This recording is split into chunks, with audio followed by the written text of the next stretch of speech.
prieš pradedant šį nuostabų video, Elena norėtų skirti porą žodžių heiteriams. Taigi, heiteriai, eilutės jums. Jei paspausi tu dislaiką, tau tarp kojų nulinks varpą. Jei nulinkus ėsi varpą, už prasmirdusi dislaiką.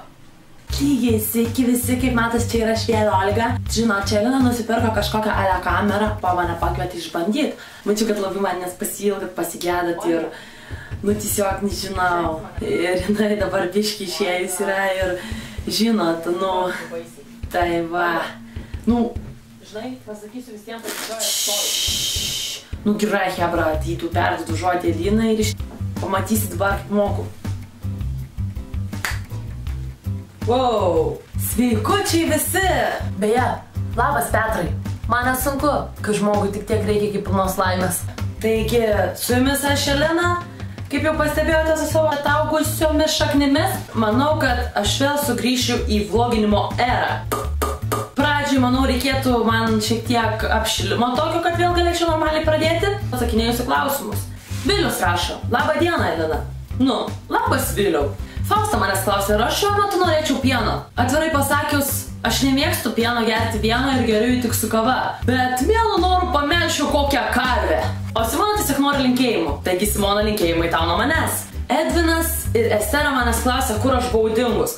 Taigi aš buvau ištremta į Kazakstaną ir ten vyko karas, bet įsitraukus į savo išmanųjį Sony Ericssoną, įsijungiau irdą ir radau kelią atgal į namus.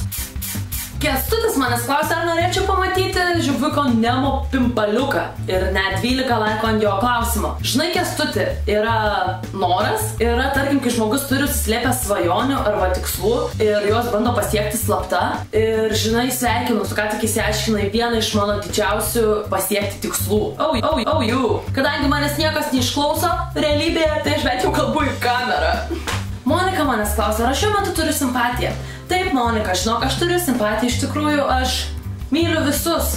Jo, įdomiai nuskambėjo tikriausiai, taip. Gabrielė manęs klausė, kaip mane paveikia pavasaris. Iš tikrųjų, pavasaris mane paveikia taip, kad aš supratau, kad aš turiu grįžti prie teisių ir turiu jas pasibaigti laikyti vien tik dėl to, kad man baigėsi pusę metų galiojimo terminas ir aš turėčiau susimokėti visą sumą. Taip pat privertė sportuoti, nes suprantu, kad kuo greičiau ateis vasara ir reikės dėtis maudomuką, o jeigu aš atrodysiu taip toliau, kaip atrodau dabar, tai tikriausiai nereikės maudomuko, nes mano visos rinkės esančios ant mano pilvo uždengs viską, ką turėčiau paslėpti. O Tilė manęs klausė, kokią šalį aš esu aplenkiusi Lefliur. Iš tikrųjų, dažniausiai lankydavausi Italijoje, kadangi turėjau adminą ir tai buvo mano mėgstamiausias mepas. Kažkokia taip pana pasivadinus Paulina manęs klausė, ar aš Elena, nes jinai girdėjo, kad aš fake.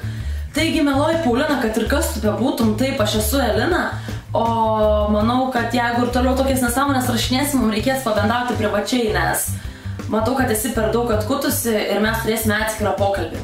Mažydas manęs klausė, ar pasimylėčiau su bet kokiu sutiktu asmeniu už 10 000 litų. Nes ne kiekvienas sutiktas asmuo turėtų 10 000 litų. Iš tikrųjų, ne. Tausitas manęs klausė, jeigu būčiau šuo, ar leisčiau, kad mane kitas šuo iš Žinai, Tautvidai, tai jau yra priklausomybės jausmas, visiems reikia meilės, todėl manau, kad susitarčius kokiu nors vienu ten iš jos rimtesnių. Edvinas manęs klausė, kaip aš save įsivaizduočiau po 20 metų. Turiu nuo vaikystės tokį dalyką, kad žmonės po 20 metų ir taip darau, man įsivaizduoti labai sunku, todėl aš nuo vaikystės visą laiką įsivaizduoju žmogų taip, kad jo ūgis tik tai pasikeičia, bet veidas ir visą kitą lieka tas pats. Nežinau, kodėl galbūt neturiu tokios lakios vaizduotės ant šito dalyko. Galiu taip daryti. Ir Vilius jo paklausė, kas man labiausiai patinka mano gyvenime. Tikriausiai mano gyvenime man labiausiai patinka gyvenimas. Taip pat mano kolega Šarūnas manęs klausė, ką tu ir kaip man sekasi. Kaip matai, ką aš, tai nieko dabar biški skrendu su lėktuvu pas Hebrą, ten, žinai, tūsas visą kitą, konferencinis pokalbis laukia. O kalbant apie Šarūną, žinot, buvo toks įvykis, sėdėjome čate ir numečiau Bieberio dainą, ir parašiau Šarūnai, kada man sukursi panašią dainą. Ir praėjus maždaug 20 minučių iš Šarūno sulaukiau dainos. Todėl duodu jums pasiklausyti tą dainą. Jau. 1, 2, 1, 2. Šaras. Važiuojam. Elina, tu gražėja, į čigonaitę panašėja. Myliu aš tave labai, pavydi man gandrai.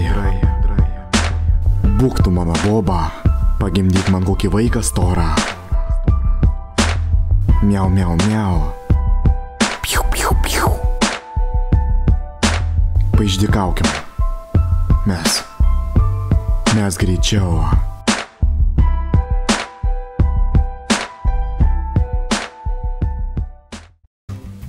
Susikūrė naujas vlogerių puslapis Facebook'e. Ir tai reiškia, kad bus karas. Ne, nieks čia nekariaus ir viskas bus gerai.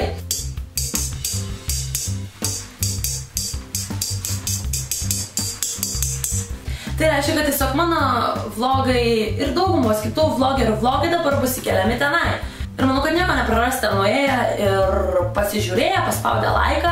Ir pliusas yra tas, kad jums nereikės ieškoti vlogų, tiesiog nueisite į tą puslapį. Taigi paliksiu puslapį prašymę, paliksiu savo fanų puslapį prašymę. Jeigu patiko šitas mano video, spauskite like. Jeigu norite toliau matyti mano video, spauskite prenumeruoti. Taigi su jumis buvo Leliukas Elina, visus įsmyliu, bučiuoju ir iki.